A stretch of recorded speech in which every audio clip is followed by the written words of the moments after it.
puedo ilustrar un poco a Pepe en la pregunta. Bueno, Sí, dale, mi hermano Víctor. bueno, hermano, entonces, según lo que dice la Biblia, va a haber dos diferentes grupos de personas que estarán en la tierra durante el reino milenial, ¿verdad? Unos que tienen cuerpos glorificados, como dijo Pepe, y aquellos con cuerpos terrenales que pasaron o están viviendo el periodo de la tribulación y pasaron al reino milenial. ¿Sí? Los de cuerpos glorificados serán los que forman la iglesia, pues por lo que dice la Biblia, ¿cierto? Y quienes recibieron cuerpos glorificados durante el arrebatamiento, pues son parte de ese grupo también, como dice Primera Tesalonicenses 4:3. Aquellos que tengan cuerpos terrenales pueden ser eh, como subdivididos, por así decirlos, en dos grupos, los creyentes gentiles y los creyentes judíos. Entonces, en Apocalipsis 19:11 encontramos o vemos el episodio de nuestro Señor Jesucristo regresando a la tierra, conocido como la segunda venida. Entonces, el arrebatamiento de Primera Tesalonicenses describe la aparición de Cristo en el aire y no necesariamente su segunda venida, sino que Él aparece en las nubes para arrebatar consigo a los Hermano, que... disculpe, hermano. Es que es después del juicio del trono blanco, cuando la Jerusalén baja, es la pregunta. Cuando Sí. la Jerusalén nueva baja, es cuando dice que sale un río y que hay al lado y lado hay un árbol de vida que sus hojas son para la sanidad de las naciones. Ahí es donde yo me pregunto, Sí, ¿todavía hay gente con cuerpo terrenal, como acaba de decir? No en la sino ya después. Permítame un momentico, mi hermano. Buenas noches. Buenas noches. Es una buena pregunta. Mi hermano Pepe nos da la oportunidad de respondérsela más tardecito o el jueves, por favor. Ah, sí, claro, todos. Es que esa es la duda que yo tengo de años. Perdón, Entonces, perdón. Mi hermano Pepe, Bueno, Osquita, dale, mi hermano Oscar. Bueno, claro. hay algo que la Biblia nos dice en Apocalipsis 21, que es justamente después del trono blanco, porque dice que vi un cielo nuevo y una tierra nueva, porque el primer cielo y la primera tierra pasaron, y el mar ya no existía más. Y hay algo que es claro dentro de lo que vemos en el Apocalipsis, y es que las personas que vivían, las naciones que vivían en la época del reino milenial fueron juzgadas ya, y todas ellas fueron echadas al lago de fuego. Y después de eso empieza un nuevo orden cósmico en el que Dios recrea o hace nuevas todas las cosas. La Biblia nos habla de que el Señor es el único que puede hacer nuevas todas las cosas. Y ese es un momento en el que el Señor hace una nueva tierra, un nuevo cielo. Y evidentemente lo que nosotros encontramos acá es que las personas, como su merced dice, que viven en un cuerpo natural, ya no existen más.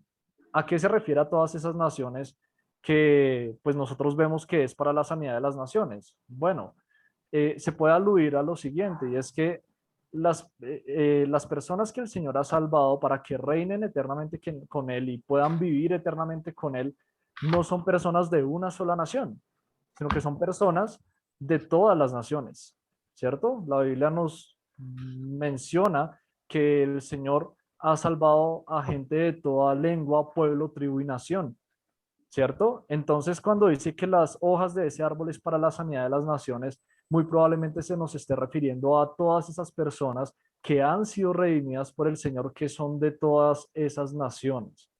¿Bien? Con cuerpo glorificado, ¿no? Sí, Señor, porque como ¿Sí? ya son redimidas, ya son Y entonces redimidas. la sanidad, si son redimidas, ¿por qué necesitan sanidad? O sea, esa es la cuestión. Bueno, es algo que nosotros pues necesitamos estudiar más, pero sin embargo hay algo que nosotros encontramos en ese mismo capítulo de Apocalipsis 21, que nos menciona que no va a haber enfermedad, que no va a haber muerte, que no va a haber pecado, ni tristeza, ni llanto, ni dolor, ¿cierto?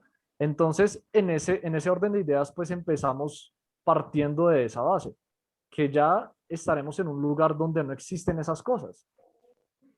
Entonces, lo que deberíamos definir, y si podemos de pronto responder parte de esa pregunta de la sanidad, podríamos hablarlo el jueves, si Dios permite. Pero creo que no se está refiriendo a personas que viven en un cuerpo natural, Pero entonces ahí entraríamos a definir ya como tal a qué se refiere esa sanidad de las naciones. ¿Sí? Era eso, mi hermano Oscar. La pregunta es interesante y partió en el sentido de que es un nuevo orden mundial, establecido por el Señor, donde ya ha dicho que ha cambiado y ha regenerado absolutamente todo, todo ha sido transformado. Entonces, ese era el favor que pedíamos, que el jueves Buenas damos la respuesta noches. acerca de las sanidades que está hablando.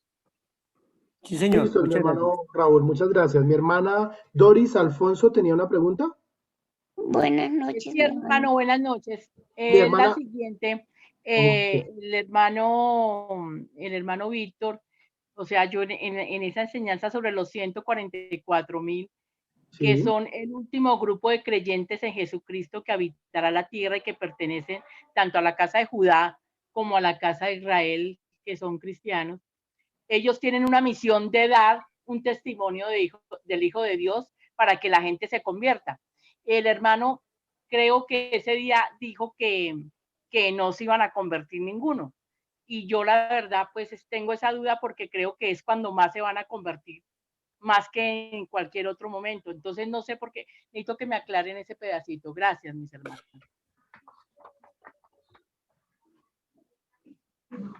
¿Te entendió la pregunta? mi hermano Víctor, Pues, sí, pues la verdad es que a mí no me tocó el tema de los 144,000 sellados, Yo no sé quién pero fue. no, Discúlpeme, mi hermano, no sé quién fue el que no, habló, pero yo pensé que había sido usted. no, En todo pero caso, dijeron, a ver, el punto es este, o sea, pues no importa quién lo haya dicho. El punto es que ujú, dicen que esos 144,000, o sea, sí, son el último grupo de creyentes que vienen a dar testimonio de Dios y de su Hijo Jesucristo. Y que sí. en ese tiempo no se va a convertir nadie. Y creo, pues no sé si estoy mal, por eso pues estamos para compartirlo con ustedes, creo que es cuando más se van a convertir, como nunca van a haber más convertidos. Entonces no sé si estoy mal, no sé si estoy bien, no sé, ayúdenme. Bueno, yo voy a responder algo que le puede ayudar a la pregunta. Dígame. Quizás se entendió mal. Yo recuerdo que hubo una pregunta acerca de si la gente se podía salvar durante el periodo de la tribulación. Y evidentemente, como lo dice la Biblia y como lo vimos ahí, el Señor va a dejar tres elementos que van a ayudar a la conversión de las personas en aquel tiempo. Uno era un ángel que volaba y predicaba el Evangelio, ¿cierto? Iba volando, iba predicando el Evangelio. Adicionalmente, el Señor tenía otro recurso y era bueno, los judíos que iban a ser parte de ese grupo de los 144,000 que tenían como misión también hablar acerca del Evangelio a las personas de aquel tiempo. Y por último, los dos testigos que Dios relata que posiblemente se referían a Isaías y a Enoc, el arrebatado, es que no recuerdo en este Moisés, momento. Moisés y Elías, creo, mi hermano. No, Moisés y Enoc y Elías.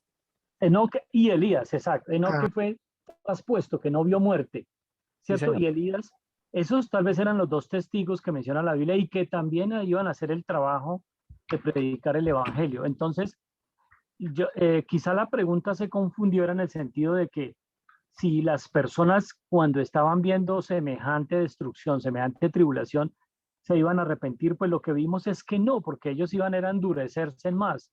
Pero el recurso que Dios dejó para que haya conversiones, claro que sí lo hay y muchos se van a convertir, pero la gran mayoría no, van a renegar. Recuerden que hablábamos insistentemente de que levantaban la mano contra Dios y blasfemaban su nombre por causa de los juicios que estaban siendo derramados en cada una de los jinetes y de las copas de la ira.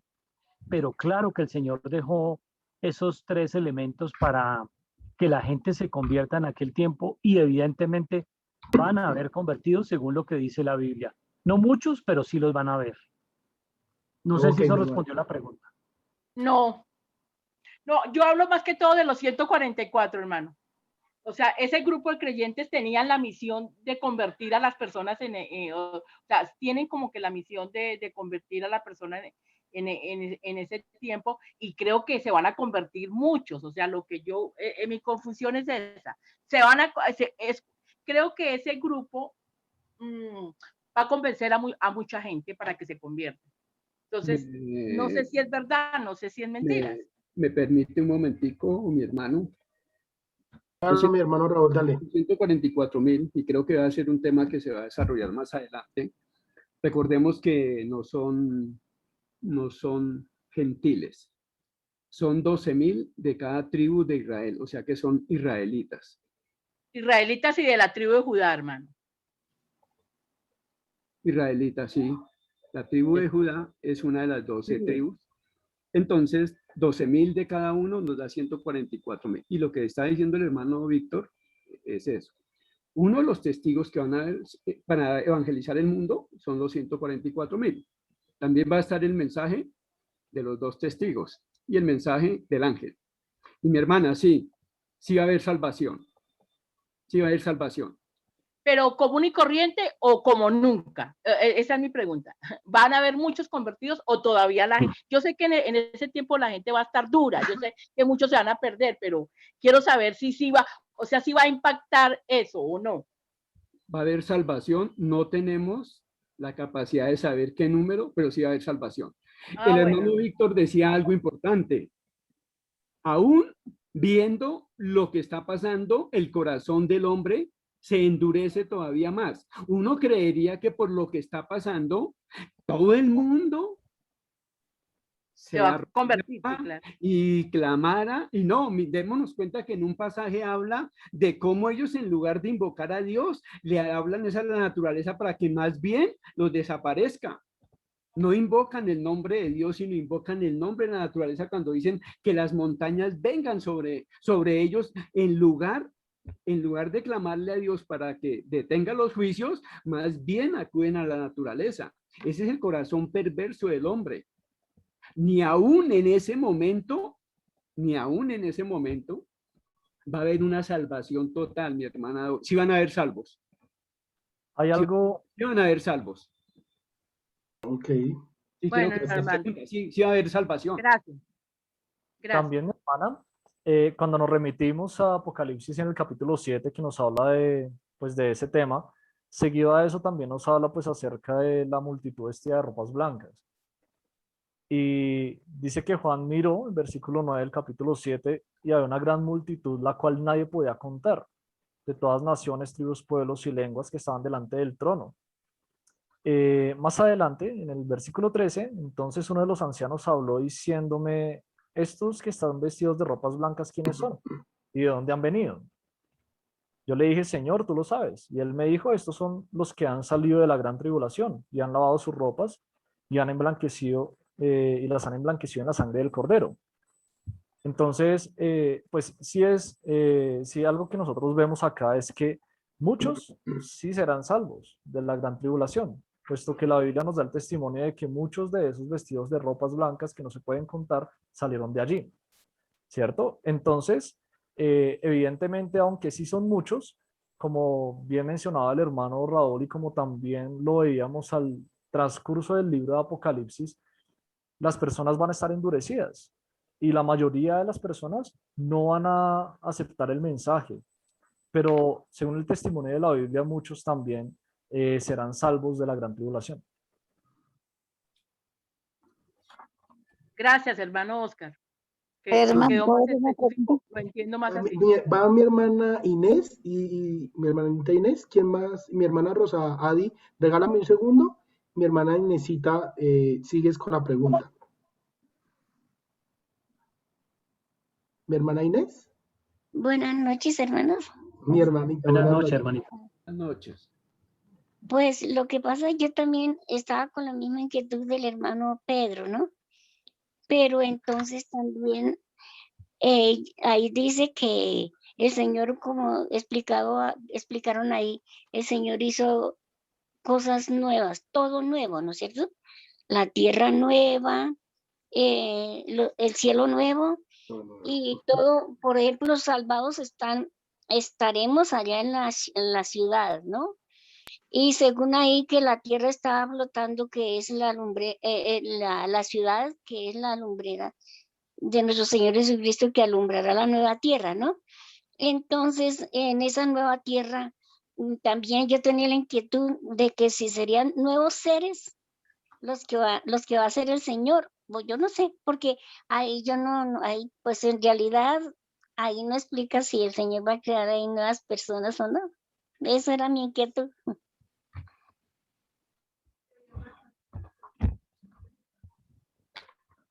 Entonces, la propuesta es, mi hermana Inés, gracias, es complementando la del hermano Pepe, el jueves. Si el Señor nos permite, tenemos una respuesta más cercana a la realidad. Es una pregunta interesante.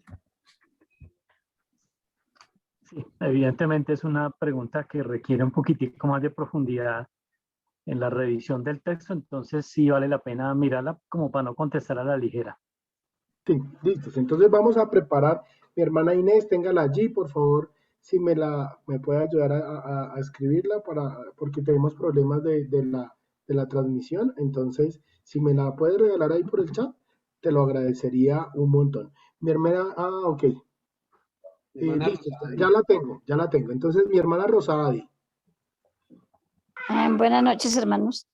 No, mi pregunta es que creo que fue el hermano Raúl, cuando estaba hablando de los muertos del Antiguo Testamento, o sea, antes de Jesucristo, cuando murieron ellos, como Abraham y bueno, Moisés, ellos, dicen que no están en el cielo, quedé pensando en dónde están ellos en este momento, porque creo que nosotros los redimidos que han muerto en este tiempo sí están en el cielo.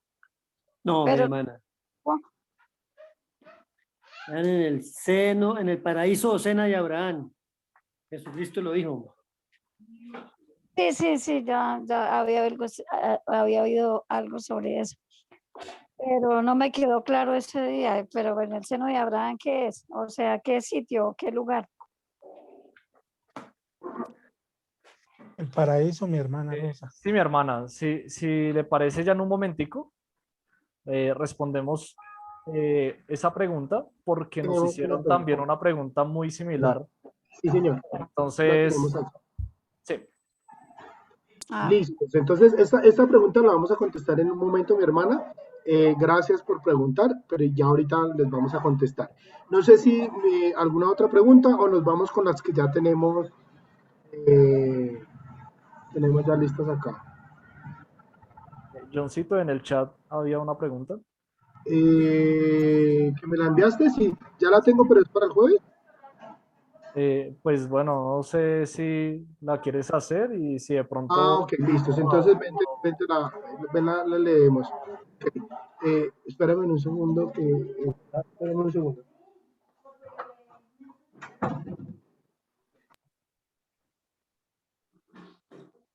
Está silenciado, mi hermana. Gracias, el anfitrión me silenció. Ok, un segundo. Y ahora sí. Dice, cuando todos los creyentes ya estamos viviendo en la eternidad y que se haya cumplido el Apocalipsis en su totalidad, ¿qué sucederá con la Biblia? ¿Dejará de existir? Una excelente pregunta, mi hermano. Eterno. Es eterno. Entonces, ¿para el jueves o la podemos contestar ahorita, mis hermanos? ¿Qué opinan? Yo ahorita solamente me recuerdo el texto que dice, cielo y tierra pasarán, pero mi palabra no pasará. No pasarán, es eterna. No. Pero es una pregunta que necesita más análisis. Una respuesta, perdón. Entonces, si Dios permite, el jueves hablamos de esa pregunta. Todas van a quedar para el jueves, mi hermano. Entonces sí la dejamos para el jueves, sí. No, yo creo que no todas, pero mis hermanos tengan mucha paciencia. Mi hermano, pues yo sí creería que después de la tribulación existiría la Biblia, sí, existe la palabra del Señor, seguirá, porque la palabra será para siempre, ¿no? Vamos a sustentarla y seguramente mi hermano tiene razón, pero vamos a sustentarla y estudiar un poquito más profundo Claro para que dar sí. la respuesta bíblica de a través de qué podemos soportarle porque creemos que eso es así. Te Entonces, decía que el jueves, mi hermano, porque es que son Yo, preguntas sí, son yo muy quiero hacer, Son preguntas difíciles. yo quiero son hacer una buenas preguntita preguntas. como de Apocalipsis, que es lo que estamos viviendo ahorita, que es respecto al caballo, a los caballos que está viviendo ahorita, el caballo blanco, en el 612, en el caballo rojo, que es el 634, el caballo negro, que es el de capítulo 6, versículo 5-6, y el caballo amarillo, que es 678, sí, mi que hermano. el blanco, pues, no, nos da referencia que es la paz, el rojo es la guerra, el negro es el hambre, el amarillo es la muerte. Ahora, algo que se estaba moviendo en mi área laboral, hay muchos jóvenes que se han estado suicidando y entonces, pues yo estoy ahí también hablando con las mamitas y pues ¿qué es lo que se está moviendo en ese momento? O sea, ¿cuál es el caballo que se está moviendo en este momento? ¿El de la muerte? ¿El de Ok, la o sea, muerte? la pregunta de mi hermano es, en este momento que estamos viviendo actualmente, ¿cuál caballo está como ejerciendo su actividad? ¿Sí? Sí, Ok, su listo, actividad mi en este hermano. momento porque pues en el área laboral hay muchas mamitas y muchos esposos y se han estado suicidando últimamente más seguidito, entonces yo creo que eso es como el desamor, no han querido soportar estas situaciones. Por ejemplo, hoy una sardina, una niña de 14 años, y llegó la mamá al trabajo, pues también colgada y toda la niña. Entonces, todas esas cosas es lo que a veces uno está enfrentando en el trabajo laboral y uno, pues el Señor me tiene ahí también, pues para explicarles y hablarles a ellas del Señor y hablarles de lo que se está moviendo. Pero yo también quiero tener un soporte y una ayuda de mis hermanos, que son ustedes, porque pues todos somos el cuerpo de Cristo para poderlo comprobar y decirle las cosas a ellas conforme a la palabra de Dios, porque muchas veces yo me quedo a medias y yo lo que hago es orar porque a veces me siento, a veces tomo ese dolor de mis compañeras, a veces lo asumo yo. Entonces, lo único que hago es pedirle a Dios que le pase a esos corazones, a esas familias, que lo que está pasando no solamente en el colegio, sino en el entorno de mi casa. Ok, mi hermano. Gracias por su pregunta, mis hermanos. No sé si Hermano, esta también. si le ayudan algo, voy a comentar lo siguiente. Sí. Realmente las personas últimamente están hablando de los últimos días o de los últimos tiempos, ¿cierto? Pero ellos lo hacen, digamos, como un poco empujados por los acontecimientos que estamos viendo, complicados ciertamente en estos días. Pero pues ya vimos que los tiempos finales, como los de la tribulación, pues todavía no porque la iglesia primero tiene que ser arrebatada, ¿cierto? Y luego comienza la tribulación, donde vamos a ver cosas mucho más terribles. Entonces, es más bien pensar que estamos viviendo en los días previos al arrebatamiento y a la tribulación. Eso sí sería como más adecuado pensarlo, ¿cierto? Porque la Biblia, pues ella profetiza que van a haber una cantidad de eventos que van a ocurrir en los últimos tiempos y esos acontecimientos, pues unos son naturales, otros son espirituales, otros son tecnológicos, sociológicos, incluso políticos, ¿cierto? Y aunque pues nosotros no veamos acontecimientos como esos directamente de los que se describe la Biblia, pues podríamos sí estar viendo una previa a lo que puede venir. Así que como cuando uno siente un temblor que sabe que viene un terremoto, pues todavía no estamos en el terremoto, digámoslo así. Pero sí, claro, estamos viendo una degradación moral, estamos viendo un declive tremendo en el desplazamiento o en la forma como las personas actúan dándole la espalda a Dios. Y eso pues nos puede mostrar que vamos camino allá a lo que el Señor dijo que finalmente se va a desatar. ¿Vale? Hermano, muchas gracias. Algo real es que cada día estamos más cerca, mi hermano José Iván, pero es bien difícil, bien complicado y bien riesgoso decir cuál es el caballo que está funcionando o que está dominando. Estamos más cerca, pero decía algo importante el hermano Víctor, es acerca de que todo esto va a suceder, y ahorita creo que más adelante vamos a tener la oportunidad de verlo, es que la iglesia no está. Si la iglesia todavía está, eso no está sucediendo. Dijo el Señor, y todavía no es el fin. Van a haber cosas, van a haber terremotos, va a haber pestes, va a haber, pero todavía no es el fin.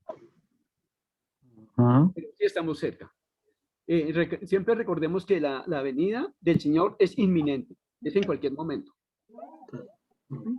Listo, mi hermano John. Listo, mi hermano. Creo que mi hermano Pepe iba a decir algo así muy rápido. Mi hermano Pepe, ibas a pues no, tiene que primero aparecer la apostasía para que el inicuo venga, y eso sucede: temblores, rumores de guerra, hambres, un solo gobierno, el anticristo. Todas esas cuestiones se tienen que dar primero antes de que comiencen realmente, como dijo el hermano Raúl, los caballos a galopar.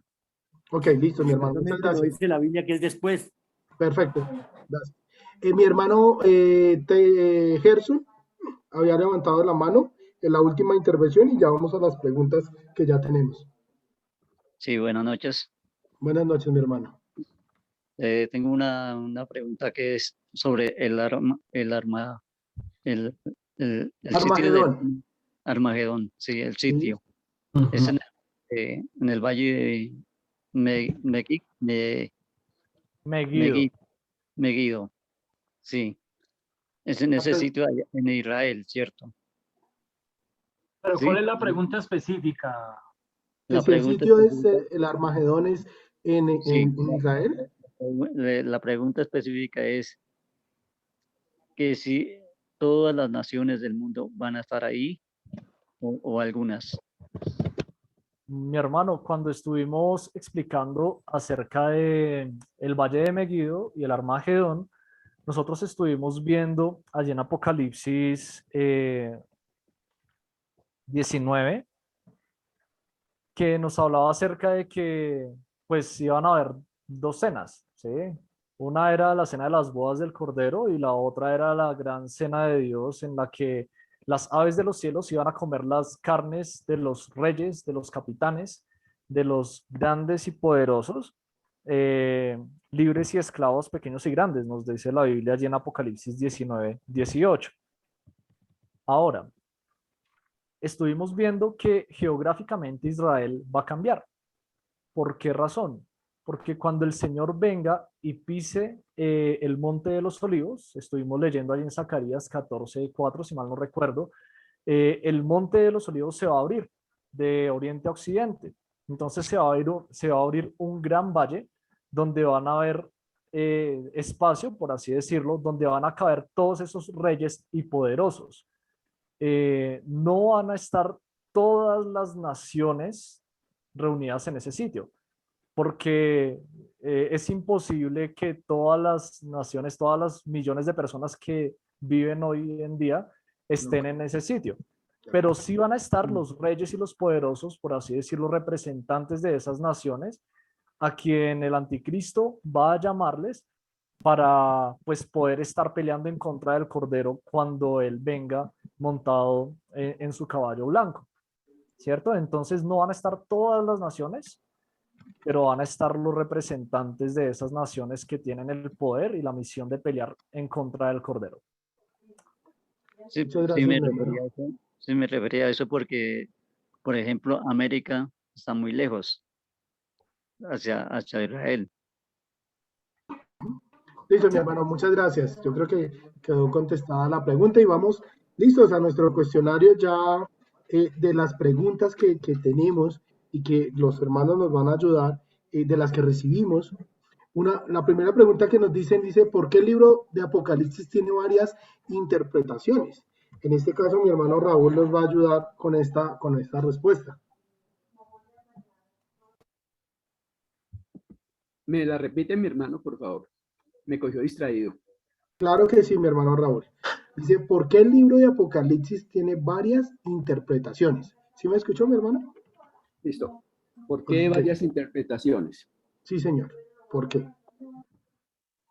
Pues, mis hermanos, cuando un creyente se acerca a estudiar Apocalipsis, lo primero que tiene que tener en cuenta es que Apocalipsis, al igual que toda la Biblia, igual que todos los libros de la Biblia, se deben interpretar literalmente.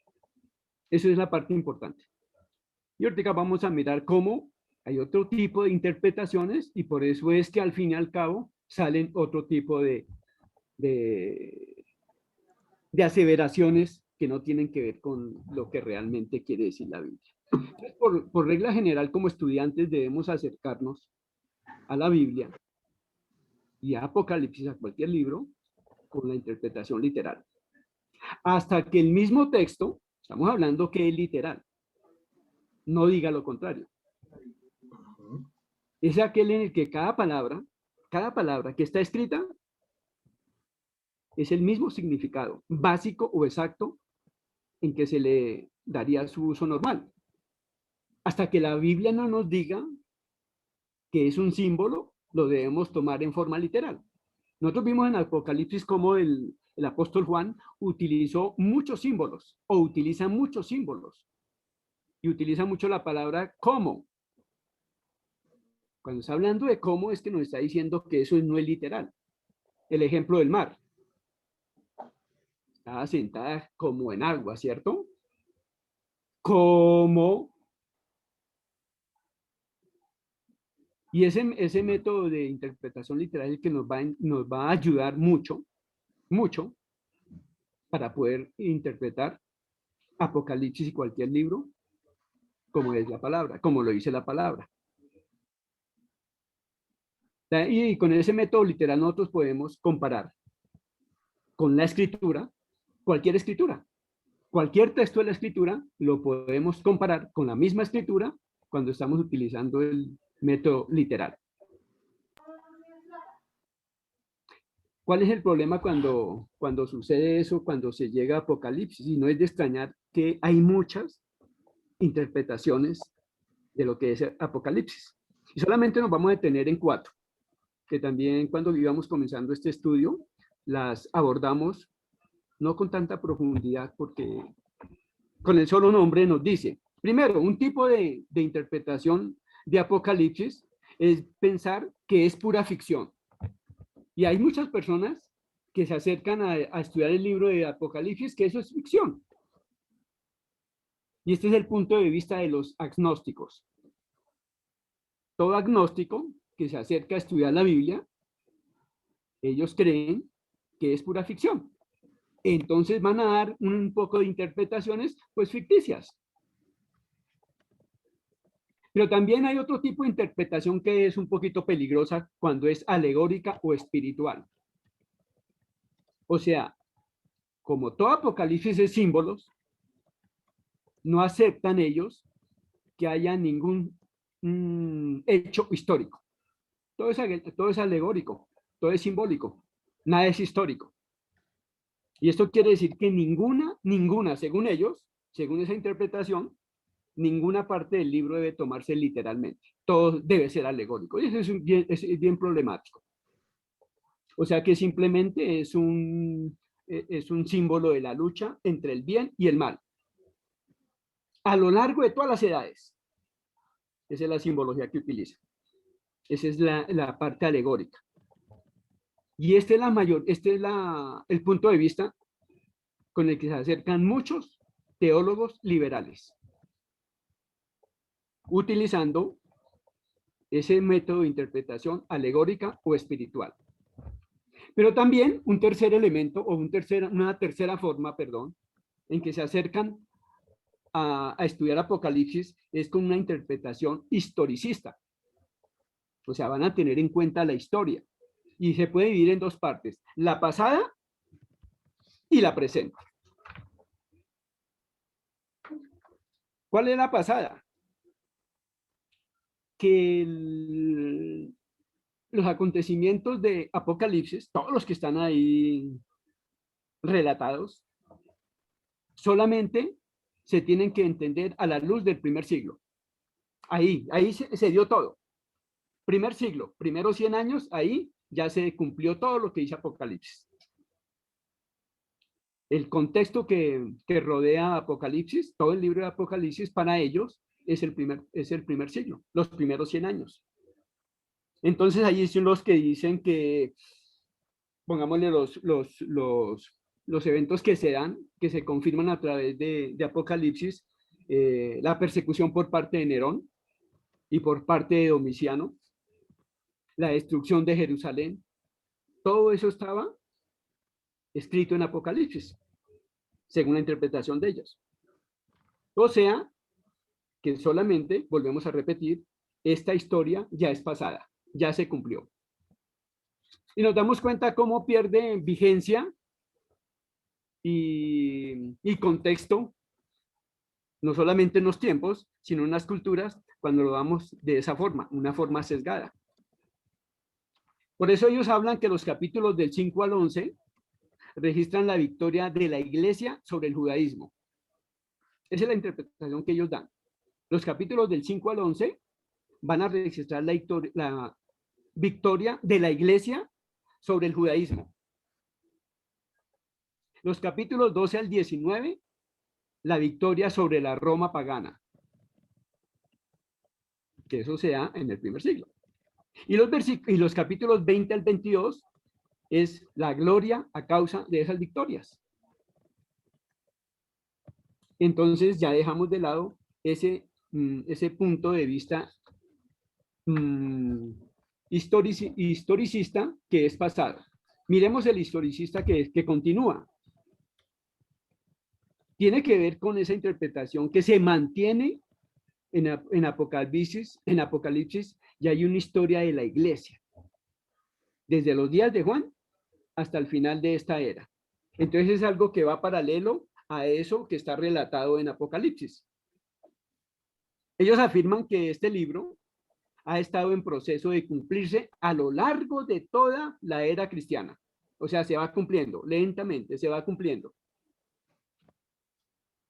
Y los que mantienen este tipo de interpretación piensan, con muchos símbolos que utiliza Juan, la aparición del papado, la corrupción de la iglesia, las distintas guerras, que es lo que pasa hoy también. Muchos creen y cogen esa simbología y la están aplicando, se están cumpliendo a lo largo de la historia de la iglesia. Y muchos, mis hermanos, de los reformadores, interpretaron el libro de Apocalipsis de esa manera. Hay una cuarta forma de interpretar y de acercarse a la Biblia, que es profética, que es futurista o que es escatológica. O sea, está mirando hacia el futuro. Por eso habla de eventos, sucesos escatológicos. Profecía, lo que va a suceder. Y la mayor parte de esto se cumplirá en el futuro. Por eso es importante tener en cuenta el bosquejo que nosotros presentamos a consideración, cómo poder estudiar el libro de Apocalipsis. Las cosas que fueron, las que son y las que van a pasar. Y nos damos cuenta que desde el capítulo 4 en adelante, con este modelo de interpretación futurista, escatológica o profética, todo va a ser por cumplir. Desde el capítulo 4. Los 3 primeros capítulos, según esta interpretación, describen la dispensación de la iglesia. Recordemos que como dispensacionalistas estamos viviendo la dispensación de la iglesia. Cuando la iglesia ya no esté aquí, se termina la dispensación de la iglesia y va a comenzar lo que más adelante lo vamos a enlazar con la famosa semana 70 de Daniel, que va a comenzar con un evento importante. que tiene que ver con la iglesia. Los capítulos 4 y 5, siguiendo en ese orden, presentan a la iglesia glorificada después del rapto. Ahí, en ese momento, entre el 4 y el 5, está el rapto de la iglesia. Y por eso se van a comenzar a ver ancianos, que son representantes de esa iglesia, de los redimidos por la sangre del Cordero. Y en los capítulos posteriores, tiene que ver con Israel. Un periodo de 7 años, por eso los sellos, por eso las copas, por eso las trompetas. Esa es la tribulación, es el tiempo que describe sobre el pueblo de Israel. Perdón. Eso lo mirábamos y lo encontramos en Daniel, capítulo 9, 24, 27.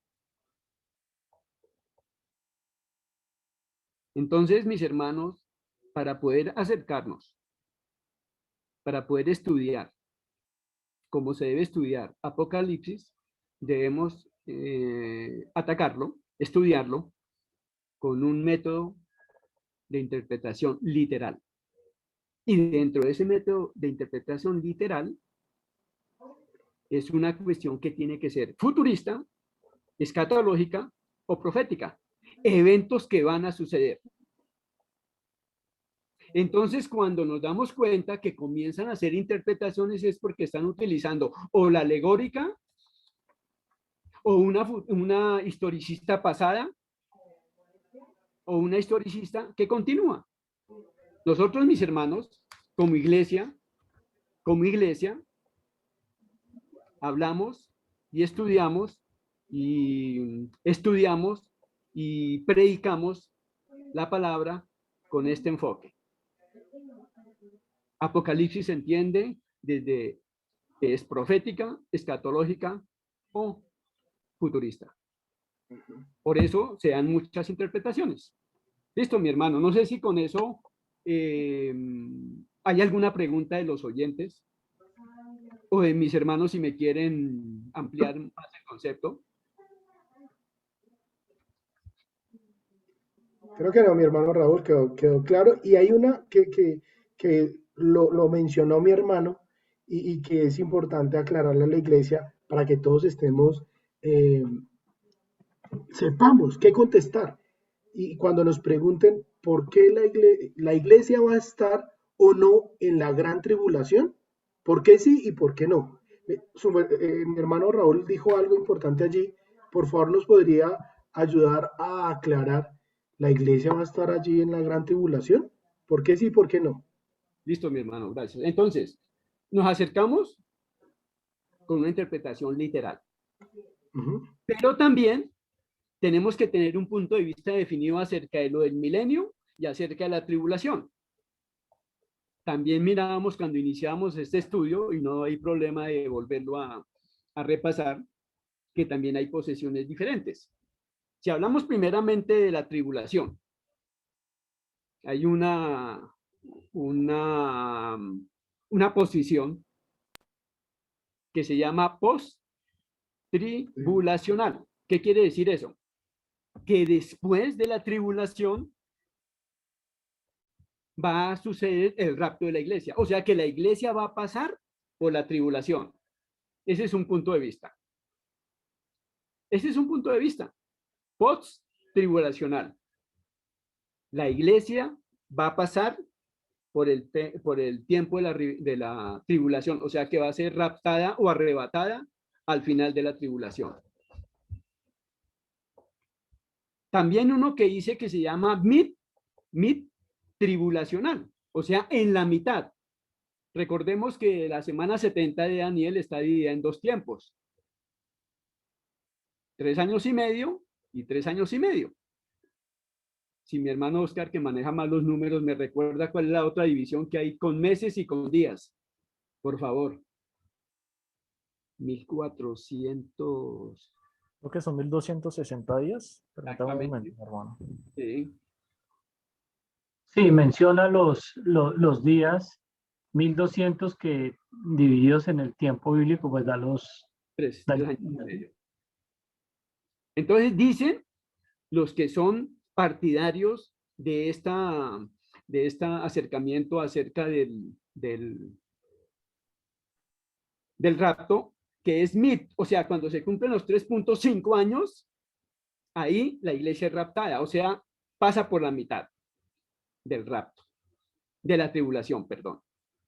Pero está el punto de vista, que es el que nosotros también, en nuestra declaración de fe, estamos de acuerdo, proclamamos, nos acercamos y lo predicamos. Es el pretribulacional. Eso quiere decir que antes de que venga la tribulación, la iglesia ha sido raptada. El rapto ocurrirá antes de la tribulación. A nuestra iglesia, Gracia Abundante, dentro de nuestra confesión de fe, somos pre-tribulacionistas. Ya redondeamos. Ahora vamos a mirarlo a la luz del milenio. Esto fue de la tribulación. Recordemos, mis hermanos, como iglesia, que el evento escatológico que esperamos, que anhelamos, es el arrebatamiento de la iglesia. Eso es una parte fundamental. Respecto al milenio, y voy rápidamente, si no se nos va el tiempo, también hay posiciones diferentes. Post, o sea, postmilenial, después de, que después de 1000 años, que no son literales, dicen ellos, lo estamos viviendo ahora, ya que el mundo va mejorando hacia la edad dorada, hacia la perfección, y nos damos cuenta que eso es una gran mentira. El mundo está cada vez peor, pero ellos defienden de que verdaderamente se está haciendo un proceso de perfección y van hacia la edad dorada. También hay el punto de vista amilenial. Quiere decir que no hay ningún periodo de 1000 años. Todo es espiritual. Tendría que ver mucho con lo alegórico y lo espiritual de la parte de la interpretación de la Biblia. Niegan el futuro nacional de Israel, o sea, no tienen en cuenta para nada a Israel. Y recordemos la importancia de la semana 70 o de la visión de las 70 semanas, que fue para el pueblo de Israel, que el Señor en su misericordia le permitió a Daniel, por su relación con el Señor, de darle esa visión de las 70 semanas, que es para el pueblo de Israel. Pero este punto de vista amilenial no tienen en cuenta para nada el futuro nacional de Israel. Y afirman, es otra afirmación equivocada, que la iglesia en esta época es el verdadero Israel. O sea, nosotros como iglesia, según ellos, somos el verdadero Israel, el pueblo de Dios. Y eso no es así.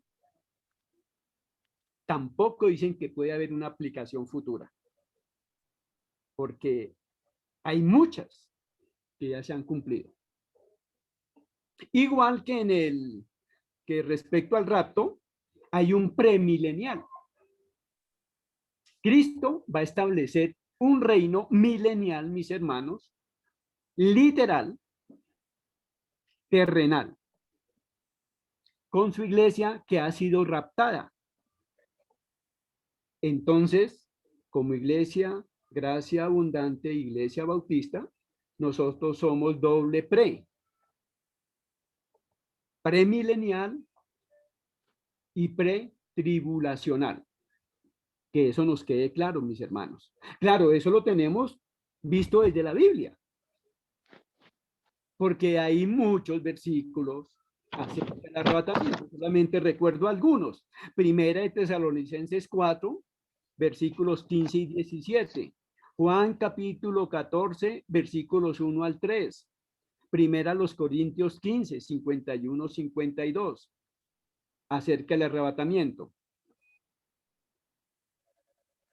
Acerca de la tribulación, Daniel 12:1, Daniel 9:27, Mateo 24:29. Entonces, mi hermano, respecto a la pregunta que hacía mi hermano John, o que leía, no sé si eso responda a mi hermano John a la inquietud que había en la pregunta. Sí, mi La hermano Raúl, muchas gracias. La Claro que sí. iglesia no va a pasar por la tribulación. La iglesia va a ser raptada antes de la tribulación y luego va a regresar con el Señor Jesucristo a reinar en la tierra. Y después va a estar con Cristo y con los que vimos, todos los habitantes que vimos en la Nueva Jerusalén, esa ciudad celestial. No sé si hay alguna pregunta o mis hermanos me quieren ampliar un poquito los conceptos. Mi hermana Doris tiene el micrófono abierto, no sé si quieras participar. Doris Alfonso. No, perdón, no voy a cerrar. Tranquila, tranquila. Mi hermano Gerson lo abrió. ¿Quieres participar? Sí. Ok, mi hermano, pregunta. Dice que Satanás va a estar suelto después de haber sido atado. ¿A quiénes son los que van a engañar? Gracias, mi hermano Gerson. Qué pena, ¿no? Estamos contestando una pregunta que había colocado el moderador. Entonces, esta pregunta va hacia el final, por favor, para seguir en el orden. Gracias. Okay. Bueno. Listo, mi hermano. Entonces tenemos otra pregunta allí que ¿Nadie nos más dice. tiene preguntas acerca de lo que acabamos de mirar?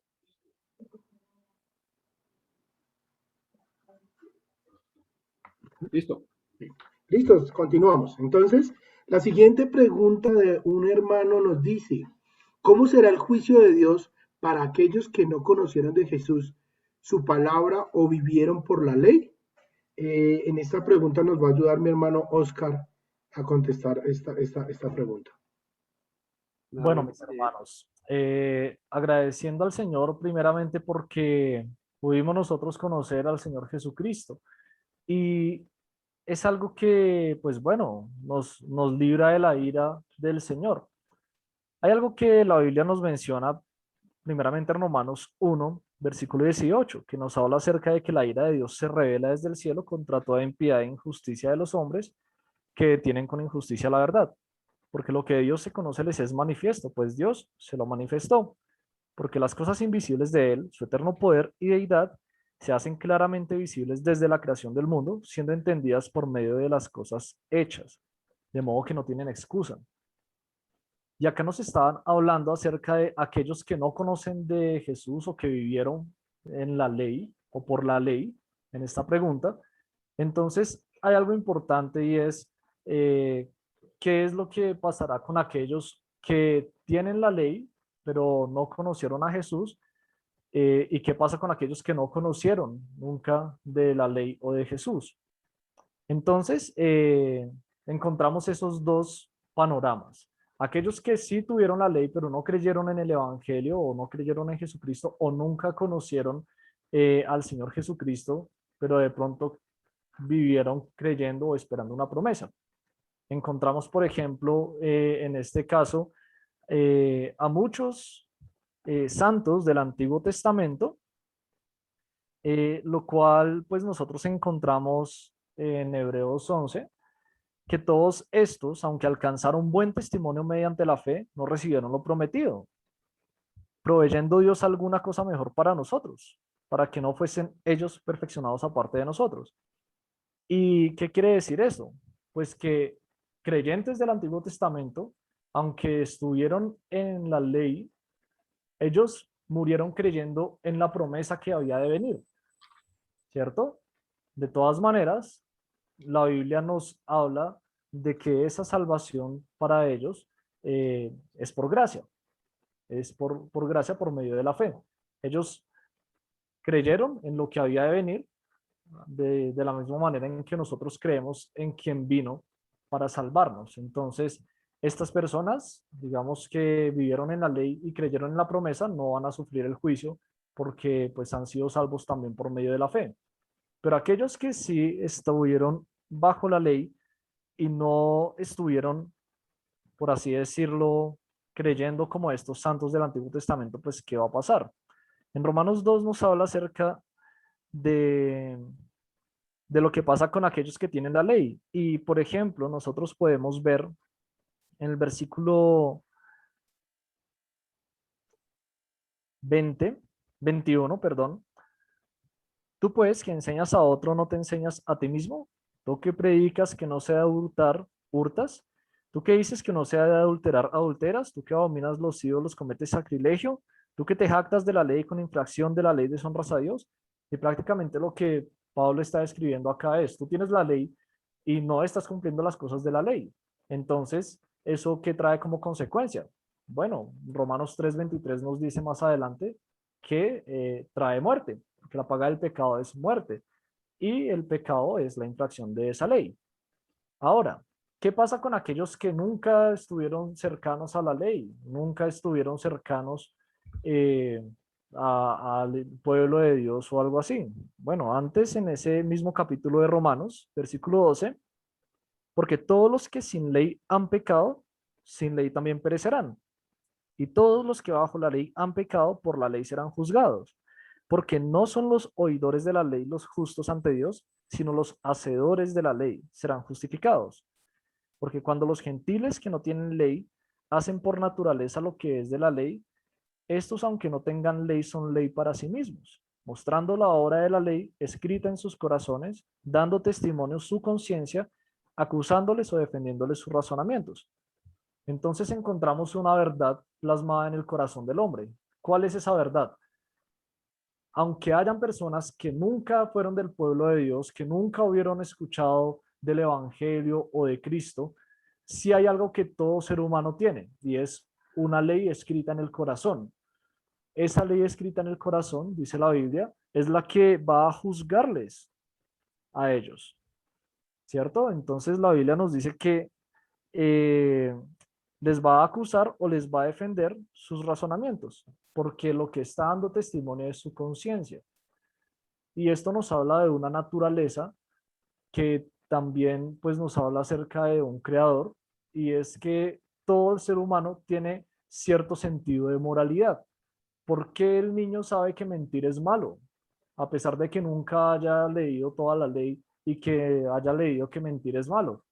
Porque hay una conciencia en su corazón que le dicta que mentir está mal. Si yo hablo con cualquier ateo y le digo, bueno, ¿qué pasa si yo cojo una ametralladora y me meto a un jardín de niños y los mato a todos? ¿Usted cree que está mal? Pues yo creo que la mayoría, por más ateo que sea, va a decir sí, está mal. Entonces, ¿por qué sabes que está mal?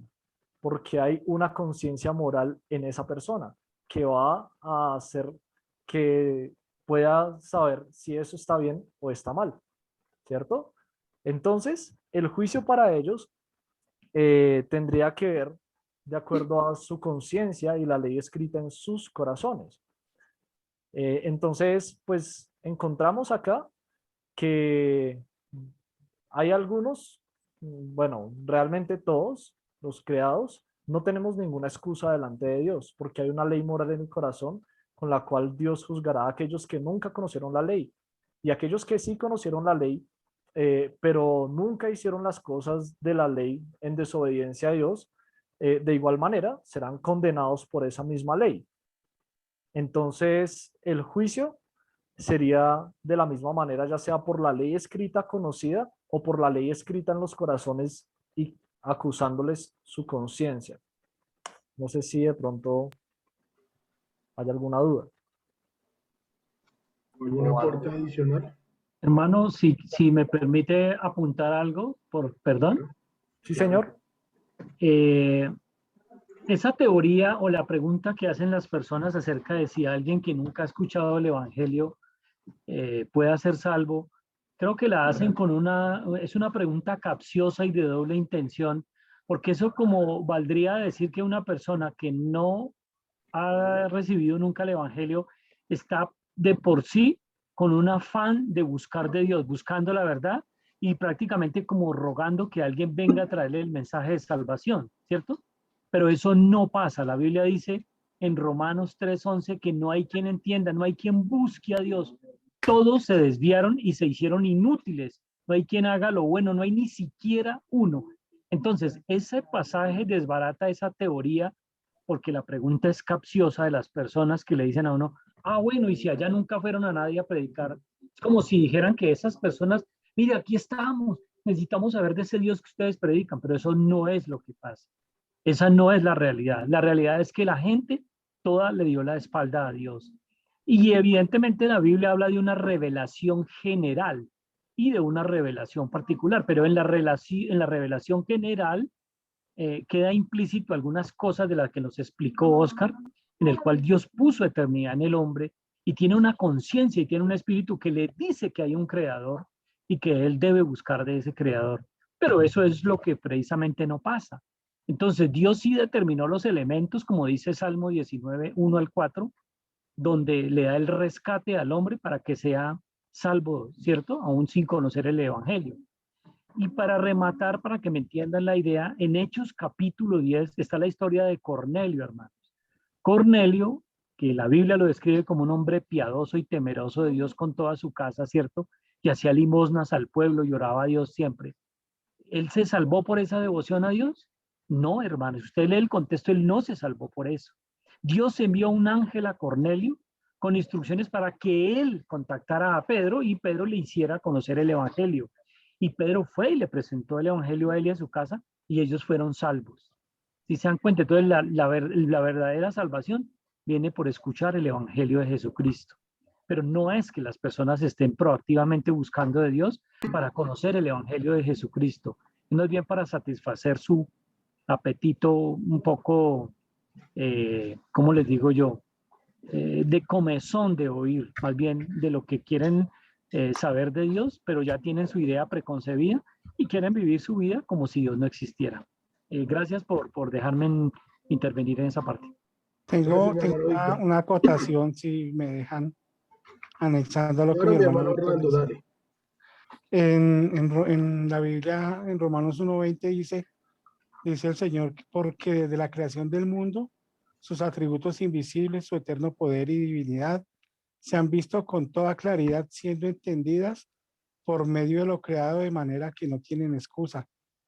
Sí, esta es una versión, en la nueva versión internacional, nos dice, porque de la creación del mundo, las cualidades invisibles de Dios, es decir, su eterno poder y su naturaleza divina, se perciben claramente a través de lo que Él creó, de modo que nadie tiene excusa, para anexar a lo que mi hermano Víctor había dicho.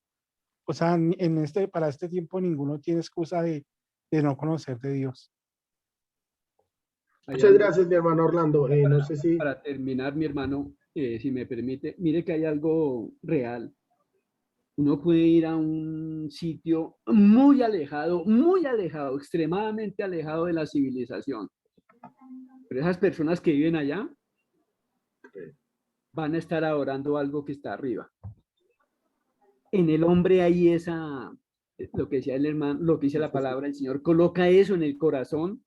Hay una conciencia, pero todo ser humano sabe que arriba hay un ser. Y por ahí vienen todo ese tipo de religiones, de cosas que han creado los mismos, llamémoslos indígenas, porque no hay otro nombre, los que están bien alejados y se encuentran que ellos están adorando algo que está arriba. Por eso llaman cielo, por eso llaman tierra, por eso llaman estrellas.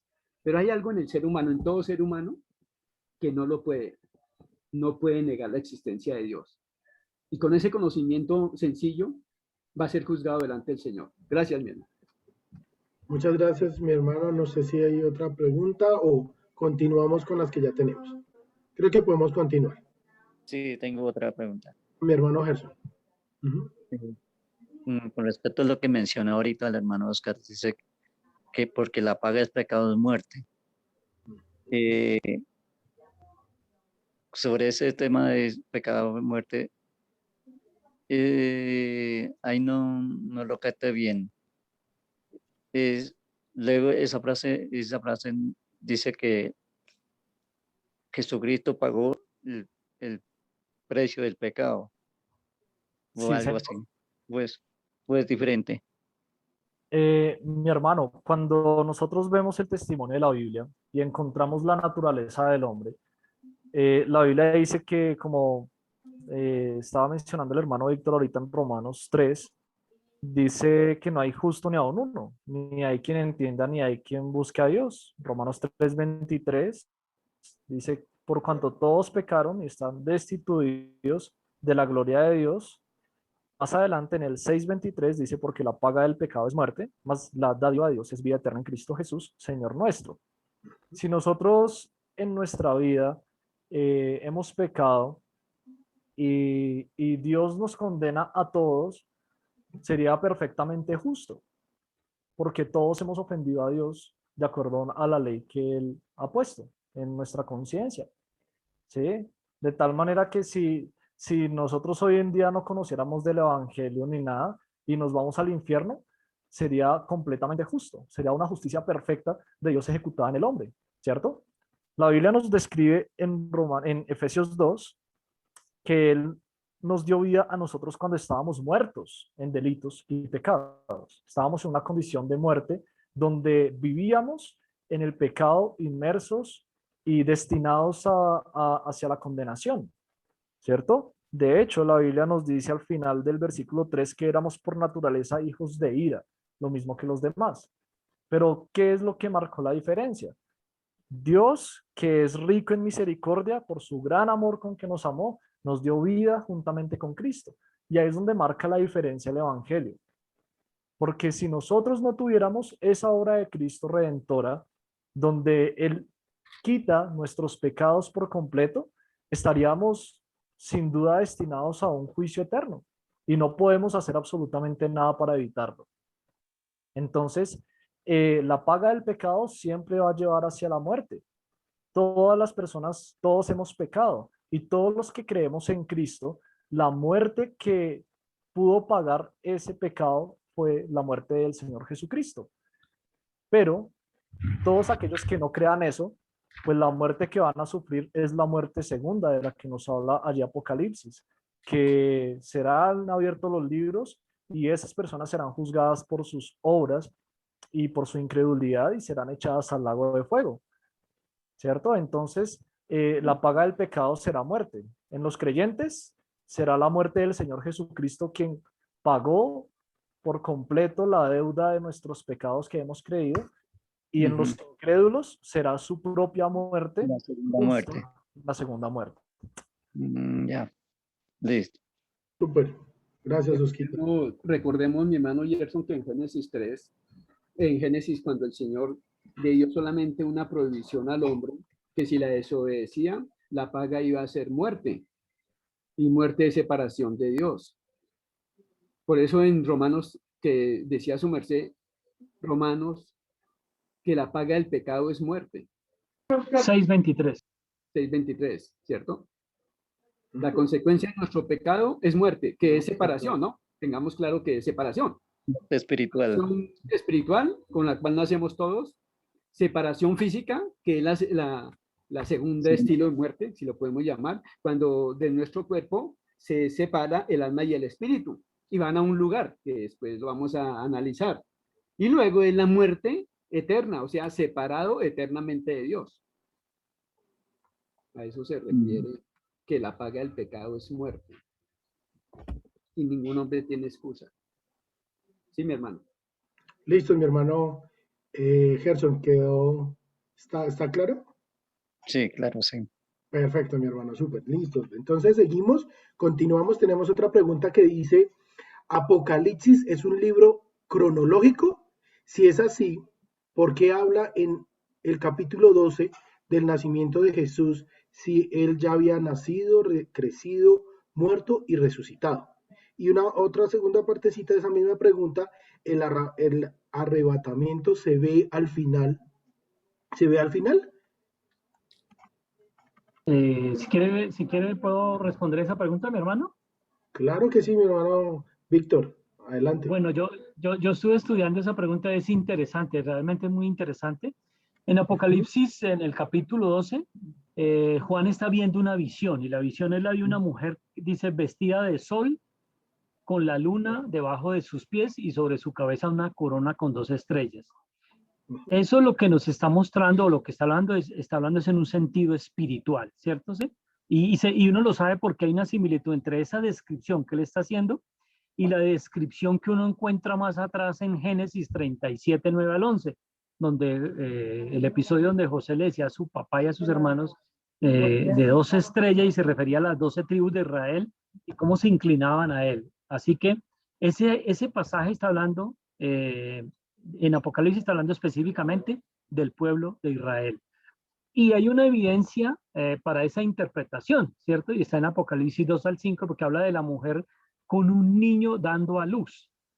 Entonces, mientras que podemos ver que María dio a luz a Jesucristo hombre, también es verdad que Jesús, el hijo de la tribu de Judá, de la tribu de David, proveniente de David, ¿cierto? Viene de Israel en un sentido espiritual. Así que Israel dio a luz o sacó a la luz a Jesucristo. Y en el verso 5 dice que el niño de la mujer regirá con vara de hierro las naciones y su hijo fue arrebatado para Dios y para su trono. Entonces, lo que estamos hablando es en un sentido espiritual, no que cronológicamente él esté viendo el nacimiento de Jesucristo, porque como bien lo preguntó, como hicieron la pregunta, pues él ya había nacido, había crecido, había muerto y había resucitado. Entonces, aunque sí describe a Jesucristo, no es el episodio literal de su nacimiento, sino es una ejemplificación espiritual, ¿cierto? De Jesucristo naciendo de Israel para la salvación del pueblo judío y obviamente para nosotros también. Entonces Jesús ascendió al cielo, ¿cierto? Y un día va a establecer su reino aquí en la tierra y él va a gobernar con un perfecto juicio. Así que el episodio que sigue hablando ahí en 12 habla de la mujer que fue al desierto por 1260 días y como vimos ahora pues se refiere al tiempo de la gran tribulación, ¿cierto? Y que habla también en otra parte de que son 42 meses literales de 30 días. Entonces ahí puede uno establecer el tiempo de los dos periodos de 3 años y medio, ¿cierto? Del que está hablando la Biblia. Entonces, luego va a venir la apostasía, ¿cierto? El anticristo va a colocar su imagen en el templo, ¿cierto? Para que sea adorada. Y esa es la abominación de la que habló nuestro Señor en Mateo 24:15, ¿cierto? Entonces, cuando la bestia haga eso, esa abominación, es cuando se va a romper el pacto que había hecho con Israel, ¿cierto? Y ahí la nación de Israel va a tener que huir, y ese es el sentido espiritual que nos está explicando ese pasaje, porque se rompe ese pacto y ellos van a ser perseguidos y van a tener que huir, y esa huida de los judíos se ilustra en esa mujer huyendo al desierto. Creo que con eso se responde la pregunta, pero pues si quedó más claro podemos ampliarla después posteriormente. Ok, mi hermano Víctor, muchas gracias. Listos, continuamos creo que con la última pregunta de la noche para terminar, que dice, ¿ya se estrenó el infierno? Y en este momento, ¿dónde están los muertos sin Cristo y los muertos en Cristo? En esta pregunta nos va a ayudar mi hermano Oscar. Sí, señor. Bueno, cuando nosotros hablamos de infierno, infierno es una palabra traducida del latín, en el griego es Hades y en el hebreo es Seol. ¿Listo? Para que nosotros podamos estar relacionando particularmente de qué se trata. Cuando nosotros vemos lo que pasa en lo que es el Seol, en el Antiguo Testamento es mencionado varias veces. Por ejemplo, en Salmos 9 nos habla acerca de eso. Dice el versículo 17, los malos serán trasladados al Seol, todas las gentes que se olvidan de Dios. Si vamos más adelante, por ejemplo, en el Salmo 16, 10, porque no dejarás mi alma en el Seol, ni permitirás que tu santo vea corrupción, hablando proféticamente también acerca del Señor Jesucristo. Y pues digamos que en esto nosotros podemos encontrar, ¿se estrenó el infierno o el Seol o el Hades? Nosotros pudiéramos responder sí se estrenó porque pues es el lugar donde están los muertos. Ahora, ¿cómo podemos ampliar a la siguiente pregunta que dice que en este momento dónde están los muertos sin Cristo y los muertos en Cristo? Que pues tiene que ver con la pregunta que también la hermana Rosada estaba haciendo al principio. Y para ello pues podemos ver, por ejemplo, en Lucas 16, cuando nos hablan acerca del rico y Lázaro, particularmente en los versículos 22 y 23, donde dice: aconteció que murió el mendigo y fue llevado por los ángeles al seno de Abraham, y murió también el rico y fue sepultado, y en el Hades alzó sus ojos. ¿Quién alzó sus ojos? El rico, estando en tormentos, y vio de lejos a Abraham y a Lázaro en su seno. ¿Listo? De ahí es donde viene el seno de Abraham. Todos aquellos que tienen la fe de Abraham, ¿cierto? O todos aquellos que son hijos de Abraham. Y pues ahí podemos ampliar mucho más en todos aquellos que están bajo esa promesa, o que tienen o creen en esa promesa. ¿Listo? Entonces, para podernos hacer un gráfico en nuestra mente, en nuestra imaginación de cómo los hebreos interpretaban el Seol. Para ellos el Seol era como si fuera un círculo partido por la mitad, y esa mitad era lo que describen acá como una gran cima o un abismo que separaba un lado del otro. En un lado estaban los que estaban bajo el seno de Abraham, los creyentes, los justos, los fieles, los santos del Antiguo Testamento, y en el otro lado los que estaban en el Seol, pero como leímos en el Salmo 19, aquellos que nunca creyeron en Dios, que se apartaron, que fueron rebeldes, estaban al otro lado. Es algo que nosotros podemos ver allí con el rico y Lázaro. Uno estaba a un lado, otro estaba al otro lado. Entonces, nosotros podemos ver que esos muertos sin Cristo estarían pues a ese lado donde estaba el rico, ¿cierto? Donde pues él dice, pues en Lucas nos describe que él estaba sediento porque él le pidió a Abraham que mandara a Lázaro que mojara un poquito el dedo de su mano y que le diera de tomar. Y Abraham le dijo: no puede pasar Lázaro de aquí para allá porque hay un gran abismo, ¿cierto? Entonces los muertos sin Cristo estarían en ese lado. También cuando nosotros vamos al final de la Biblia en Apocalipsis 20 y nos habla acerca de este lugar, nosotros podemos ver en el versículo 13 que el mar entregó los muertos que había en él, y la muerte y el Hades, eso quiere decir ese lugar de muerto, entregaron los muertos que había en ellos y fueron juzgados cada uno según sus obras. Y después dice que la muerte y el Hades fueron lanzados al lago de fuego, y esa es la muerte segunda. Y el que no se halló inscrito en el libro de la vida fue lanzado al lago de fuego. ¿Qué quiere decir? El infierno no es lo mismo que el lago de fuego. El infierno es un lugar donde reposan todos los muertos, los que están en Cristo y los que están sin Cristo, separados por un gran abismo y aguardando los que están en Cristo el llamado del Señor, ¿cierto? Los muertos en Cristo resucitarán primero, dijo Pablo en 1 de Tesalonicenses 4. Es decir, que en ese momento el Hades entregará la mitad de los que están ahí, por así decirlo, o los que están hacia el lado de los creyentes, y serán resucitados y llevados al cielo cuando el Señor les llame, y entregará a los del otro lado para condenación cuando sea ese juicio del gran trono blanco. Entonces nosotros podemos estar viendo que ese lugar, el infierno, el Seol, el Hades, allí reposan todos los muertos. Es el lugar donde están todos los muertos, ¿sí? Separados por un gran abismo. No sé si de pronto mis hermanos tengan algo que añadir. Sí, Osquita, solamente para reforzar la idea, que está perfecta la que has dicho.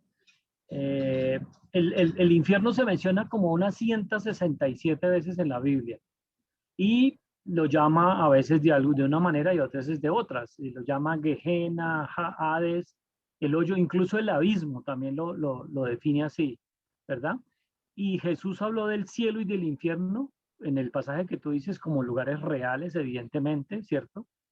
De Lázaro y el rico, pues lo ilustran a uno muy bien en ese hecho de que hay dos lugares reales, uno se llama cielo y otro se llama infierno, y ambos van a cobijar la eternidad de las personas, unos en un lado y otros en otro. Entonces, así como el cielo es la morada de Dios, pues el infierno es la morada de los que no creen en Dios, ¿cierto? Y fue preparado para Satanás y sus demonios, como dice la Biblia. Pero debido a que como nosotros somos pecadores, ¿cierto?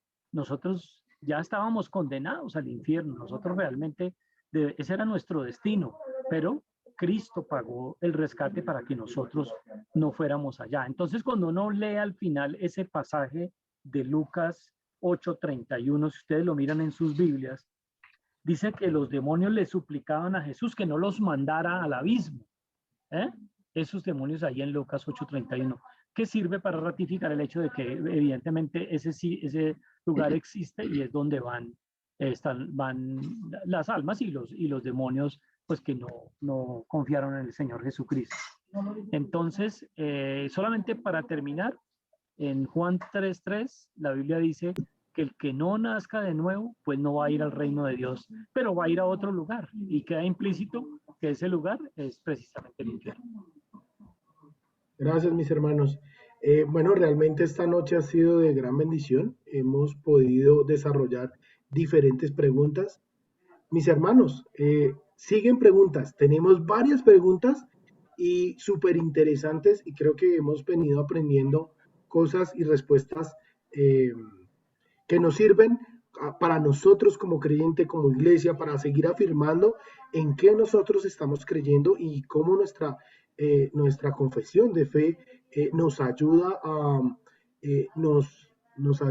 a comprender y a justificar en qué estamos creyendo. Entonces, los invitamos. El próximo jueves va a ser la misma dinámica. Vamos a tener ya diferentes preguntas, vamos a poder seguir haciendo. Si usted tiene alguna pregunta adicional, que no me quedó claro tal cosa, mi hermano, escríbanos a los hermanos que están allí, a mi hermano Raúl, mi hermano Víctor, mi hermano Oscar, al pastor, y seguramente el próximo jueves traemos, en lo posible, si el Señor nos lo permite, traemos las respuestas. Ha sido de gran bendición. Mi hermano, si tiene preguntas, alguna duda, no hay preguntas, perdónenme la expresión, tontas, o no, todas las preguntas son válidas y son claves, y puede que esa pregunta nos ayude a entender más su palabra. Entonces, los invitamos para que el próximo jueves nos sigan acompañando. Mañana tenemos el servicio de oración, y pues bueno, vamos a despedir este momento en oración. Mi hermano Víctor, si quiere, me ayuda despidiendo este momento, y pues quedamos despedidos después de la oración. Gracias, mi hermano. A los hermanos, gracias por las preguntas que enviaron. Que la gloria sea para Dios en esas preguntas. Ojalá que lo hayan hecho con un espíritu de aprendiz realmente, no tanto como por retarnos a ver si nosotros realmente sabemos de la Biblia o estamos en la misma posición que tienen ustedes, sino como para glorificar a Dios, porque pues nos ha dado el regalo de la salvación y nos ha dejado la Biblia para estudiarla y para que todos aprendamos. Entonces, gracias por las preguntas, y que ese sea el ánimo de invitarlos para el jueves a seguir preguntando. Oremos, mis hermanos. Amado Dios, Padre Santo, Señor bendito que estás en los cielos, te agradecemos por este tiempo maravilloso de estudio bíblico, Señor. Padre, te agradecemos por los hermanos, te agradecemos por sus familias, por sus vidas. Te pedimos por ellos, para que los protejas, para que los guardes en medio de este caos y esta confusión. Te pedimos por sus finanzas, por su salud mental, física y espiritual. Y te agradecemos, Señor, que podamos juntarnos para estudiar, escudriñar y entender tu palabra en una sesión sana de estudio y de profundidad bíblica. Señor, danos la claridad bíblica para enseñar, para que todos aprendamos y seamos enseñados en tu verdad y en tu palabra, porque tu palabra es insondable, Señor. Realmente es muy difícil tener todas las respuestas, pero nos dejas tu palabra, tu recurso maravilloso, Señor, con el cual nosotros nos